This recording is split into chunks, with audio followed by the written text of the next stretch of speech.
Hello students, आज की video में हम क्लास 7th का अगला चैप्टर जो कि है चैप्टर 13 टाइम एंड मोशन, ठीक है। तो इसी के बारे में आज हम जो है पढ़ेंगे, ठीक है। तो सबसे पहले हम इसमें जानेंगे कि टाइम के बारे में जानेंगे, ठीक है। तो बच्चों, जैसा कि आप जानते हैं कि आप कोई भी कार्य को क्या करते हैं, समय के अनुसार ही करते हैं। जैसे कि मान लीजिए कि आप सुबह उठ करके स्कूल जाते हैं, फिर स्कूल से आते हैं या लंच करते हैं, तो सबका क्या होता है, एक निश्चित समय होता है, ठीक है। समय के अनुसार ही आप सारे कामों को अपना निर्धारित करते हैं, ठीक है। तो इसी में मान लीजिए कि जो है आप सबसे बड़ा हमारा क्वेश्चन ये खड़ा होता है कि समय होता क्या है, ठीक है। तो मान लीजिए कि आप कोई कार्य करते हैं, ठीक है। सुबह आप मान लीजिए कि उठते हैं, ठीक है। ठीक, इसके बाद आप कुछ देर के बाद आप क्या करते हैं, अपने कार्यों को करके जो है आप मान लीजिए कि स्कूल चले जाते हैं, ठीक है। तो उठने से और स्कूल जाने के बीच में क्या है, ये कुछ समय अंतराल होता है, कुछ जो है बीच में कुछ गैप होता है, ठीक है। तो इस तरीके से हम समय की परिभाषा इस प्रकार से दे सकते हैं कि दो घटनाओं के बीच में जो अंतराल होता है, जो गैप होता है, वही क्या है, समय है, ठीक है। आप अपने मन से भी दो घटनाओं को लेकर देख सकते हैं कि कोई घटना पीछे होती है, कोई आगे होती है, ठीक है। तो हमेशा घटनाओं में क्या होता है, कुछ न कुछ अंतराल होता है, ठीक है। तो इस तरीके से हम समय को जो है क्या कर सकते हैं, अपने मन से समझ सकते हैं, ठीक है। और आजकल के समय हमें जो है टाइम का पता जो है हमें घड़ियों के माध्यम से पता चलता है, ठीक है। जैसे कि आप वॉल क्लॉक्स हैं या रिस्ट वॉच से, घड़ियों की सहायता से हम समय का पता लगाते हैं, ठीक है। लेकिन प्राचीन समय में जब घड़ियां नहीं हुआ करती थी, तब जो है लोग कैसे समय का पता लगाते थे, ये आपने कभी शायद सोचा हो, ठीक है। उस समय भी लोग जो है समय का बहुत जो है वैल्यू समझते थे, ठीक है। और अपने अनुसार समय मापन के लिए जो है अलग अलग अपने तरीके और यंत्र जो है विकसित कर रखे थे, ठीक है। जैसे कि एक घड़ी होती थी सन डायल, ठीक है। आप देख सकते हैं सन डायल एक घड़ी होती थी, जिसमें क्या होती है, जब सूर्य की छाया पड़ती थी तो वो अलग अलग जो है टाइम दिखाती थी, जिससे लोग समझ जाते थे कि यह दिन का यह समय हो रहा है और कितना समय बीत चुका है, ठीक है। इसी तरह से एक और घड़ी होती थी जो है सैंड क्लॉक, ठीक है। इसमें ऊपर क्या होता था, बालू भरा होता था और उस नीचे वाले उसके भाग में छेद होता था, जिसमें धीरे धीरे करके बालू क्या होता है, नीचे आता था, जिससे लोग समझ जाते थे कि कुछ समय या निश्चित समय क्या हो गया है, गुजर गया है, ठीक है। इस तरीके से प्राचीन समय में लोग अपने अपने यंत्रों से क्या करते थे, समय का पता लगाते थे, समय का अनुमान कर लेते थे, ठीक है। अब आगे देखते हैं कि मॉडर्न क्लॉक्स, लेकिन आजकल के समय में जो घड़ियां हैं वो क्या है, बिल्कुल आसान है, सिंपल है, ठीक है। इनके माध्यम से हमें जो समय का पता आसानी से चल जाता है, देख कर हम क्या करते हैं, आसानी से पता लगा लेते हैं। जैसे कि कलाई घड़ी है, वॉल क्लॉक है, इस तरीके से आसानी से हम पता लगा सकते हैं, ठीक है। और इसी में एक घड़ी होती है पेंडुलम वॉच, जिसमें आप देखें होंगे कि पेंडुलम क्या करता है, हमेशा इधर से उधर जो है वो गति करता रहता है, ठीक है। इसके बारे में हम डीप में स्टडी करेंगे, ठीक है। तो बच्चों, पेंडुलम के बारे में स्टडी करने से पहले हम जानेंगे क्या, एक डिफिनेशन होती है पीरियोडिक मोशन। देखते हैं कि पीरियोडिक मोशन क्या होती है।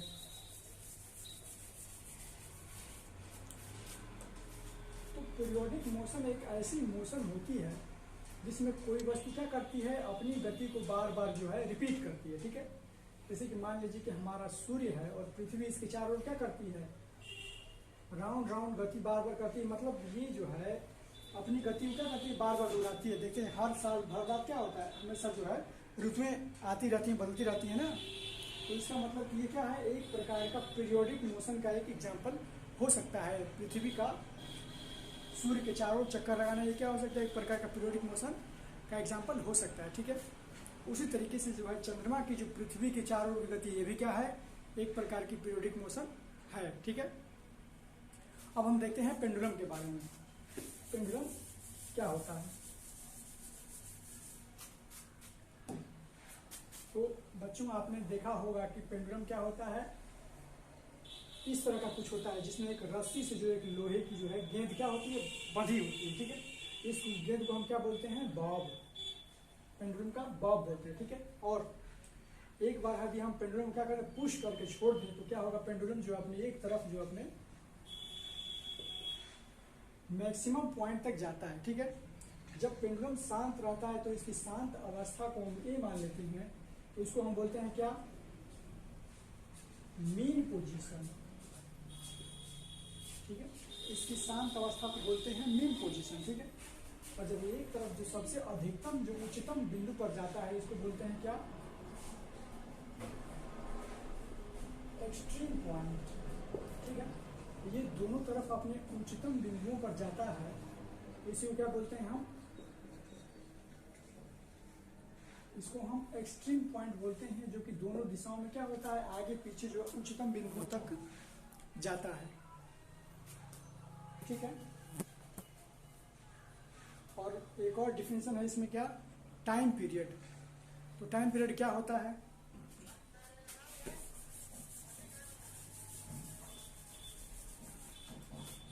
बच्चों टाइम पीरियड का अर्थ होता है कि जब कोई जो पेंडुलम है, ठीक है, अपनी मीन पोजीशन ए से लेकर के अपने एक एक्सट्रीम पॉइंट तक जाए, फिर वापस अपने मीन पोजीशन पर आए, फिर दूसरी तरफ अपने एक्सट्रीम पोजीशन पर जाए, फिर वहां से जब मीन पोजीशन तक आता है इसको क्या बोलते हैं, वन ऑस्किलेशन, यानी कि एक दोलन, ठीक है। तो इसका एक जो है फार्मूला भी होता है, तो आइए हम इसके फार्मूले के बारे में जानते हैं, ठीक है।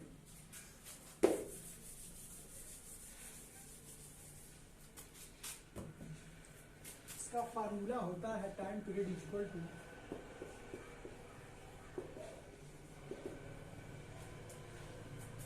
Total time taken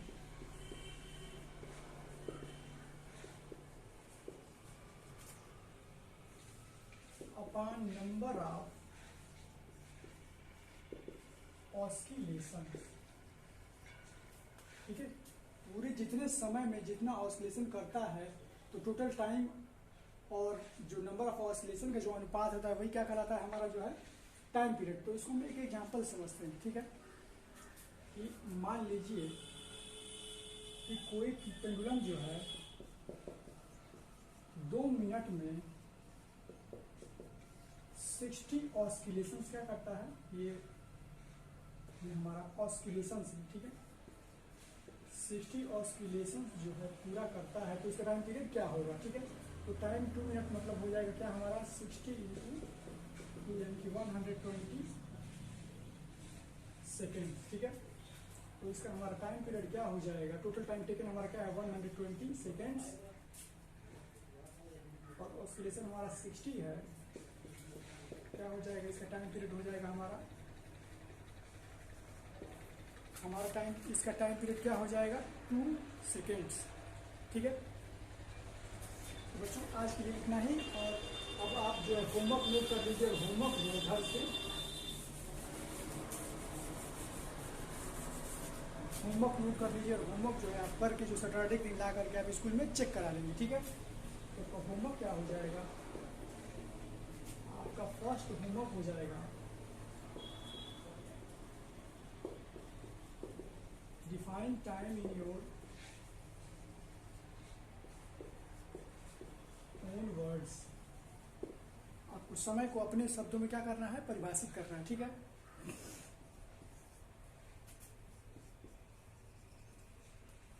name some ancient clocks, ठीक है। तीसरा है हमारा डिफाइन पीरियोडिक मोशन, ठीक है। और फोर्थ हमारा होमवर्क हो जाएगा